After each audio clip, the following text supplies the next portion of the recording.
My name is Unmesh and I'm studying in Bharatiya Vidyapeeth, DIM University, Sangli.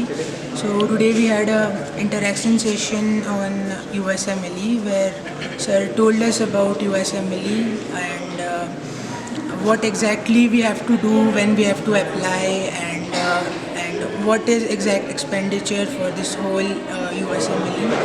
And he also told us about opportunities for Indian students and minimum scores required to get residency in US. And it was a very informative session in which he described about.